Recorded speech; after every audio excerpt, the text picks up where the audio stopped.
你敢信？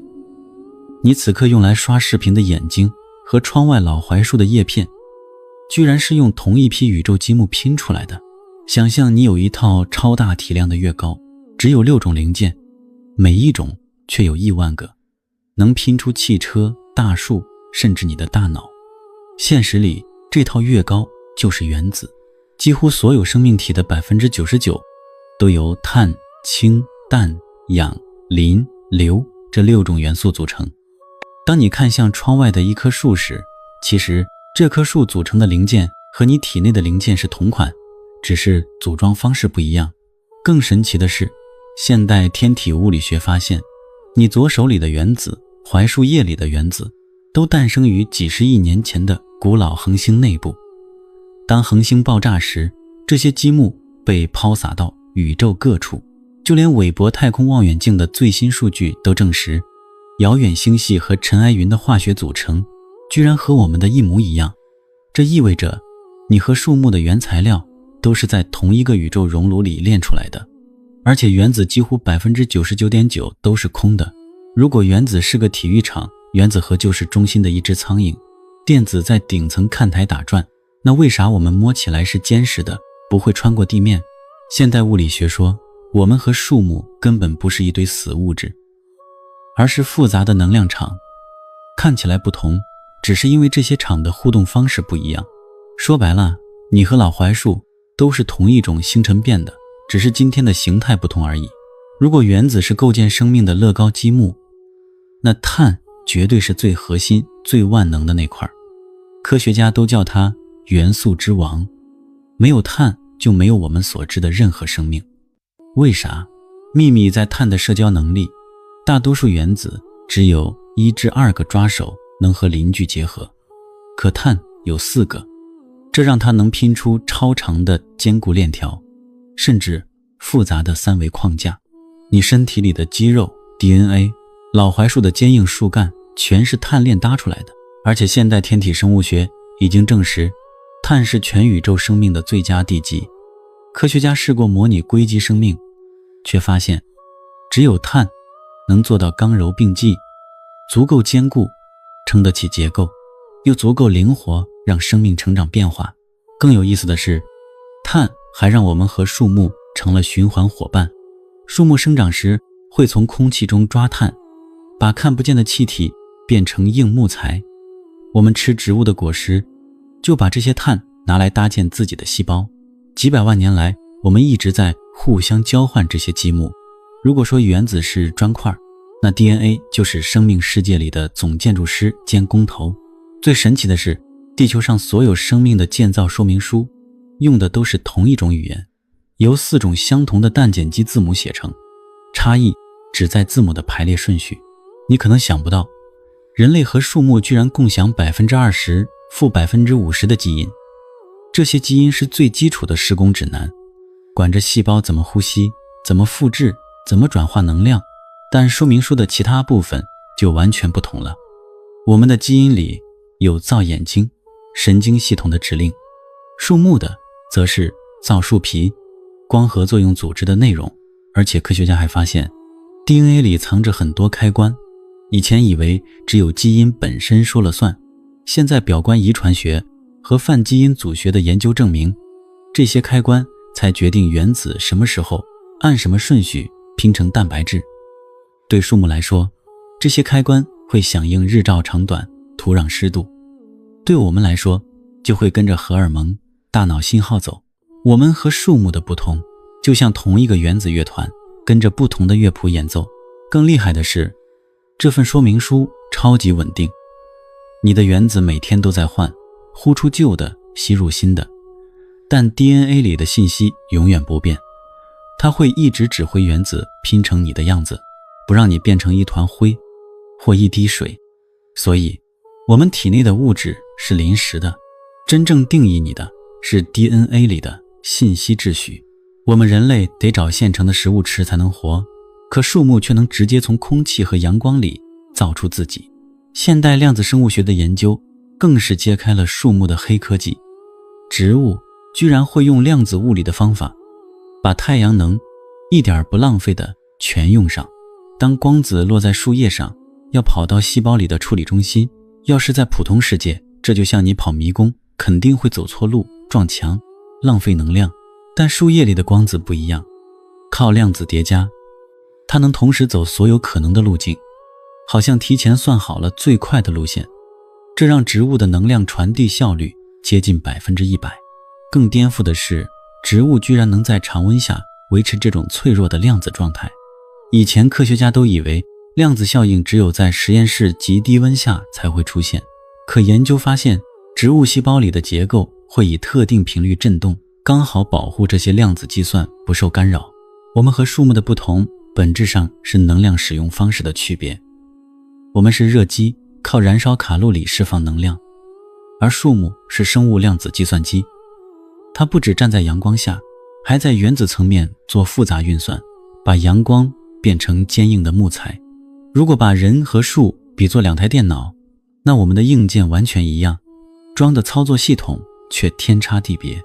我们的系统主打速度优先，靠神经元这种特殊细胞传信号，速度能到每小时4公里，让我们能瞬间把手从烫的东西上缩回来，几毫秒就能做决定。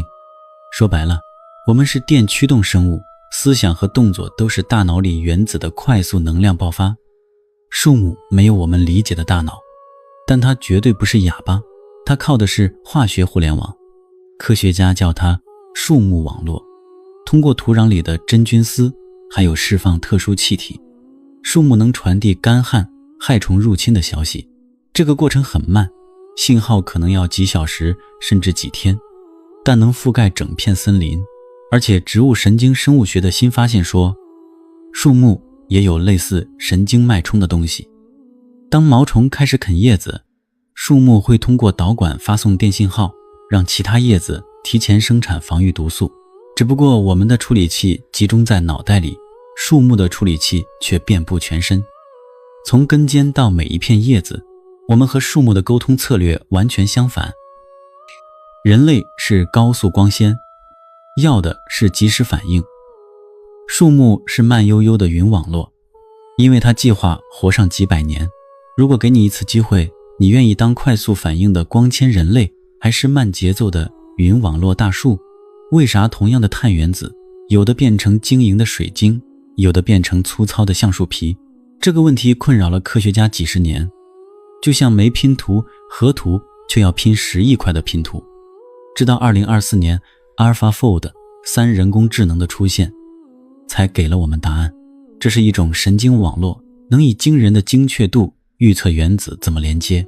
想象一根长长的原子链，能卷成无数种形状，但只有一种能造出有用的蛋白质。以前科学家要花几十年才能解开一个分子结构，现在 AI 几分钟就能搞定。研究发现，生命其实是原子级的折纸艺术。我们和树木的差异全在蛋白质的折叠方式。树木的分子折叠成适合长期存能量、保强度的结构，人类的则折叠成动态的，能快速传信号、收缩的结构。现在科学家已经用这个知识造新材料了，学树木的强度做更结实的建筑材料，学人类细胞的愈合能力做医用组织。这让我们明白，把植物的原子变成人类的，根本不用换粒子，只要改一下折叠方式就行。我们和树木其实是大自然启动的同一宏大计算过程的不同版本。很多人以为自己的身体是一栋建好就不变的房子，可真相是你更像一个漩涡，或者一条流动的河，河里的水不停换，可河的形状一直没变。你的原子也是这样。令人惊讶的是，你的身体每7到10年就会把所有原子彻底换一遍。你简直是在呼吸自己，吃新的物质来构建身体，旧的原子被排出去。昨天还是苹果的一部分，或者另一个大陆空气里的原子，今天可能就变成了你的头发、皮肤，甚至心脏细胞。我们一直处于动态平衡中，看起来稳定，只是因为新原子替换旧原子的速度刚好一样。树木也遵循同样的规则，只是节奏慢很多。如果人是快速流动的小溪，那树就是深邃的湖泊。它也会交换原子，但主要任务是把碳原子固定住，变成能存几百年的坚硬木材。2025年的最新气候研究还指出，树木是地球上的原子保管员，我们快速循环元素，树木却把它们存起来，年轮里藏着地球的历史。这意味着，在最本质的层面，你和周围的世界根本没有界限。你从宇宙借原子用一段时间，用完再还。现在帮你看视频的原子可能曾是恐龙的一部分，100年后它说不定会变成一棵大橡树的叶片。我们和树木的不同不是材料不一样，而是用同样的粒子跳着不同的舞蹈。想象一堆沙子就是无数相同的沙粒，再想象你手机里的复杂芯片，它也是用这堆硅沙做的，却能上网翻译语言。差异根本不在材料，而在组织结构的复杂性。我们和树木的关系也是如此。现代科学的复杂性研究里有个概念叫涌现性，当一大堆简单粒子凑在一起，会突然出现单个粒子没有的新特性。比如单个碳原子不会思考，也不会生长，但把足够多的碳按特定方式组合，就会出现意识，会生长的生命。对人类来说，这种涌现是意识和感知能力；对树木来说，是能抵抗重力、自我修复几百年的能力。近年来的活体热力学研究还发现，生命其实是物质对抗宇宙混沌的方式。宇宙本来会越来越无序，但生物能从外界抓能量，维持自己的有序结构。我们和树木就是两种不同的堡垒，我们靠主动找资源、快速移动来对抗混沌，树木靠不可思议的稳定性和土壤的深度连接来对抗。更神奇的是，这一切都是自组织的，没有外部的建筑师，原子只是遵循物理定律，就凑出了我们和树木。我们和树其实是大自然写了40亿年的同一部大戏的两个不同结局。